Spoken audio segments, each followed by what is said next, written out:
हम मीनू झा एकटा गौरीके गीत लऽ कऽ उपस्थित छी।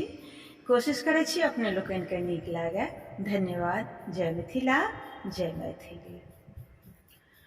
गौरी पूजू जानकी, जानक भवन में।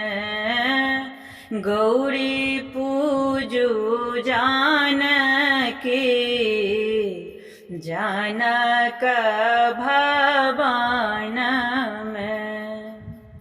जानक भवन में श्री राम जी के संग में।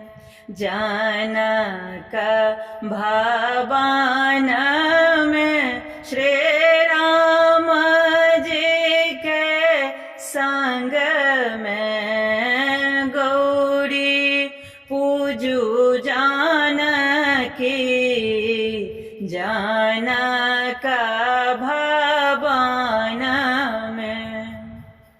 आसन लाओ झट द, सिंहासन लाओ छान में।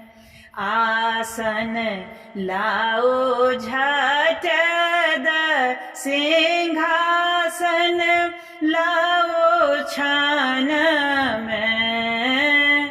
गौरी पूजू जानकी, जानक भवन में। जल लाओ झट द, फूल लाओ छान में। जल लाओ झट द, फूल लाओ छान में। गौरी पूजू जानकी, जानक भवन में। धूप लाओ झट द, दीप लाओ छान में। धूप लाओ झट द, दीप लाओ छान में। गौरी पूजू जानकी, जानक भवन में। सिंदूर लाओ झट द, नवेद लाओ छान में। सिंदूर लाओ झट द, नवेद लाओ छान में।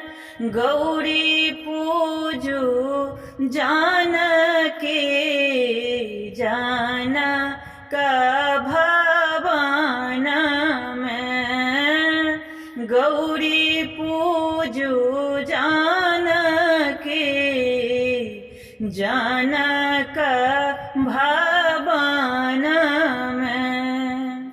जानक भवन में बालम जी के संग में।